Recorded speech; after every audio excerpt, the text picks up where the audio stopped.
Let's welcome in Brett Good, former Razorback, former Green Bay Packer, to the conversation. Brett, a lot of our talk this morning has been predicated around this Tennessee stuff.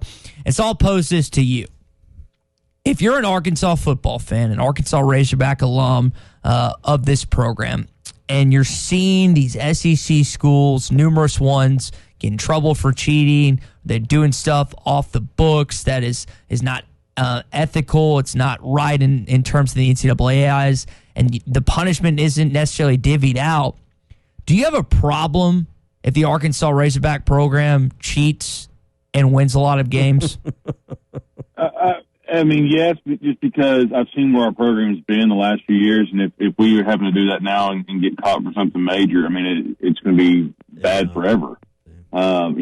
We're talking, you even look at what Danny Ford did, just a small deal back in, his time and how many scholarships we lost, and then counted to losing seasons. Then you have turmoil. Then, then we're down the line with coach after coach of different things going on. So I just don't think Arkansas can rebuild as fast as some of these other teams that cheat do. See, Ty, you're coming at it from the perspective that we could actually cheat effectively, that we could cheat and actually win and not get caught. That's the whole point of cheating, is to do it and then not get caught doing it.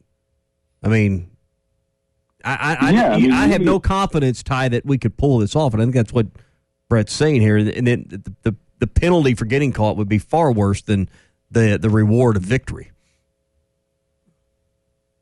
Absolutely. And then, McDonald's bags, we can come up with something a little bit quicker than that and make it a little bit easier, but it's just, making sure that we can get the right athletes and get those guys to actually come here, because I promise you, if there was money in those McDonald's bags, it was a lot of money, and I don't know that we can continue to afford that kind of stuff. Brett, when you think about cheating occurrences in collegiate sports, if we want to sitter it down to the SEC, I know this was a big deal in the Southwest Conference in the 80s. Do you think there's more cheating to get football recruits today than there was in the 80s, or is there less? I think there's less. I think because the transfer portal, I think we're in an era of, kids, they're just going to leave. There's no loyalty from coaches to kids being at a university for the most part. Now, there is some with obvious, certain coaches and certain players, but there's a lot of people that say, I'm going to take my ball and go home. I didn't get a trophy. I'm going to go move to this school. There's a lot of that going on. So I don't think that they necessarily have to cheat anymore like they used to, because I think it's a social media world where you can get on, Twitter and see a lot of recruits out there. And so you get more access to a lot more athletes, and they're able to transfer out if they're not happy. Now, the reality is Tennessee at least understood and realized the score. They realized their program was in such disarray and such a bad situation that, hey, Brett, we got to pay people to actually want to come here and play that are worth having. I mean, at least they understood what was going on. So.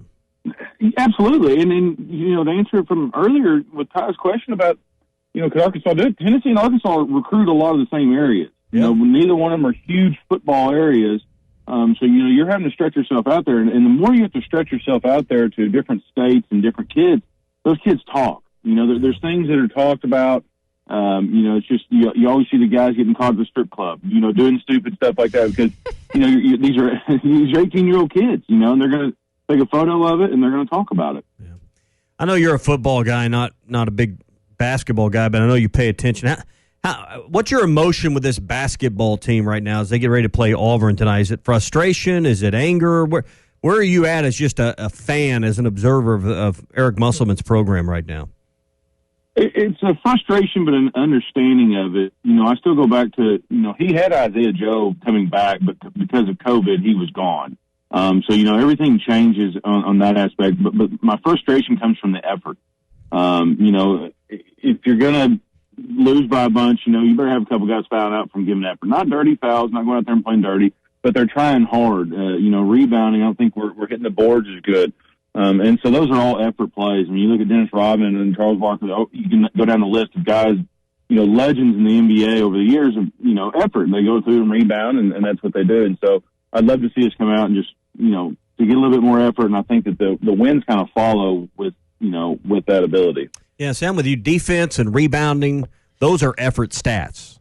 Those just are a reflection of how hard you're going at it. So when you're getting beat on the glass, when your opponent is shooting 52% from the floor, those are effort stats to me. Absolutely, and I think those are the stats that win you ball games long term. You're going to have good offensive days where you go and you shoot really good from the field, but you're going to have those bad days. And if you have consistent effort, that's going to carry you a lot further than being able to score consistently. Brett Good with us here on the Morning Rush.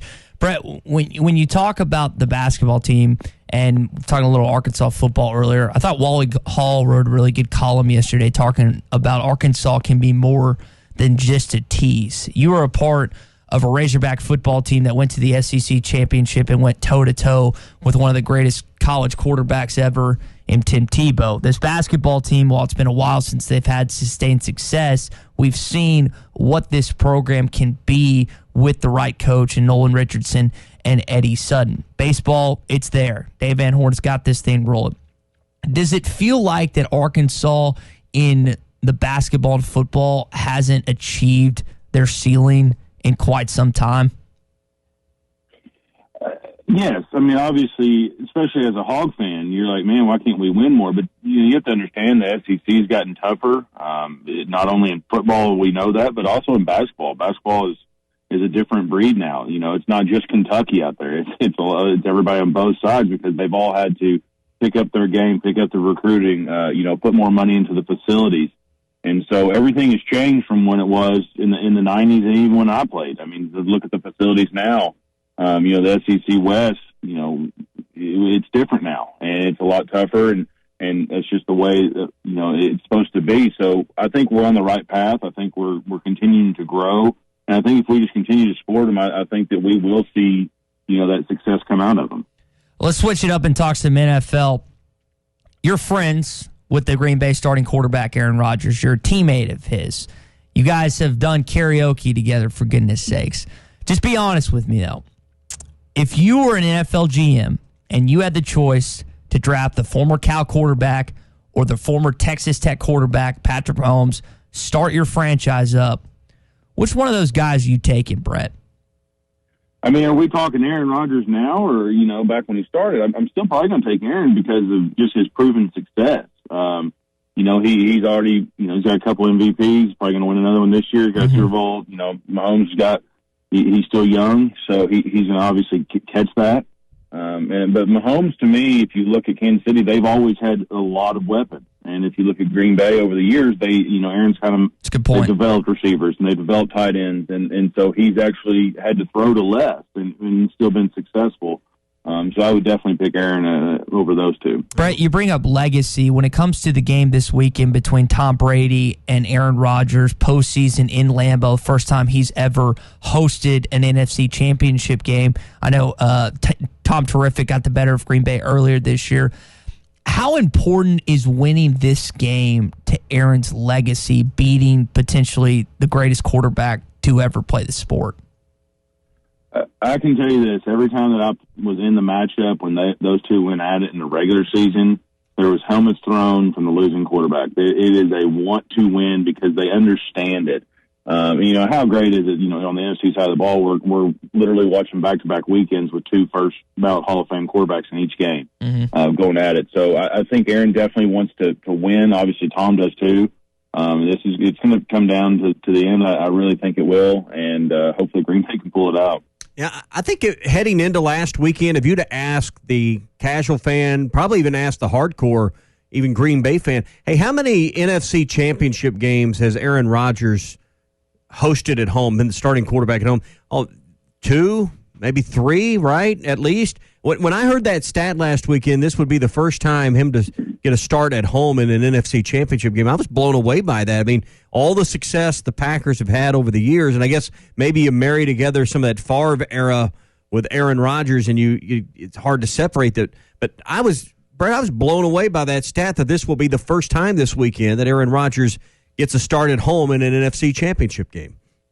Yeah, it's unfortunate. Unfortunately, 2011 we were 15-1, and we ended up losing to the Giants, who went on to win the Super Bowl in the divisional round and didn't make it to the NFC Championship game. So it's definitely tough to go on the road and play. We had some success at it, but we also had our failures.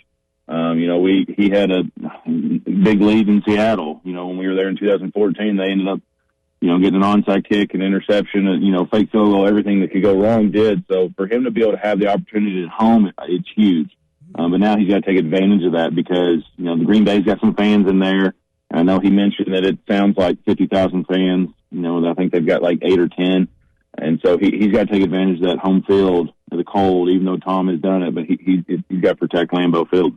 All right, let's talk about the AFC Championship game. You got the Chiefs, which is a local favorite for many, and the Bills. I can't figure out which one of these two games is going to be better, but I think Chiefs and Bills, and particularly assuming Mahomes is going to play and be at or near 100%, is going to be a fantastic game this weekend. I think it is, too. Both games I think are right around 3-point spread. Obviously, everybody's looking at what's going to happen with Mahomes.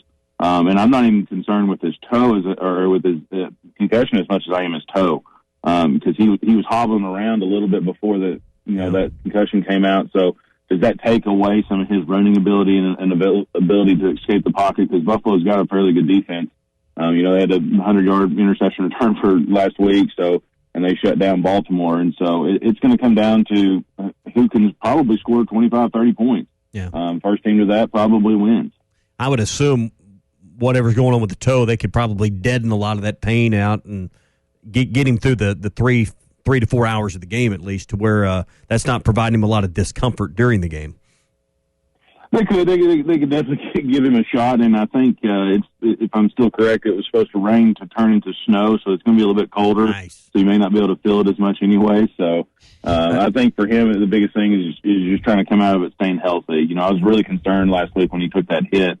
And playing with guys and seeing the really small hits when guys get concussions, those are the ones that are scary. It's not the real big ones, because it's those little bitty hits that you can kind of tweak something in the neck, and sometimes they can be career-ending. So I'm hoping that everything's good and they're not just hiding something, and he'll be able to play this weekend. Speaking of weather, and a veteran of playing in these cold weather games in Green Bay in your career, what did you make of Kurt Warner's commentary that you get to a certain point in the playoffs, they should just move all the games indoors? What was your response when you heard that comment for the first time? He played most of his career inside, right? So that's easy for somebody like him to say, and I think that's just a terrible statement. I mean, that's what football is all about, and we wouldn't have the tuck deal with Charles Woodson and Tom Brady.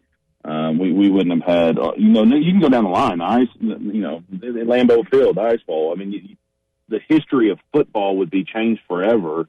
And that's not the way the game is played. The game is meant to be played outside. They've just moved inside, in certain places. And I think both teams, they don't love the cold, but they deal with it, and it's the team that deals with it the best, because when it starts snowing and you get out there and playing, you just feel like you're a kid again. And that's what's fun to see that on guys' faces. I thought it was spoken like a true quarterback is what he had to say. He couldn't hold on to the ball when it's cold. I mean, it's not our problem. Brett Good's with us. He joins us every Wednesday here on the Morning Rush. He's part of the winning team now at Henderson Phillips Employer Solutions. If you need to talk with someone about employee benefits, you want to start a 401k at your workplace, you need a review of your health insurance, staffing management solutions, maybe it's time for a new quote on commercial or personal insurance needs, Brett, you can handle all of those things.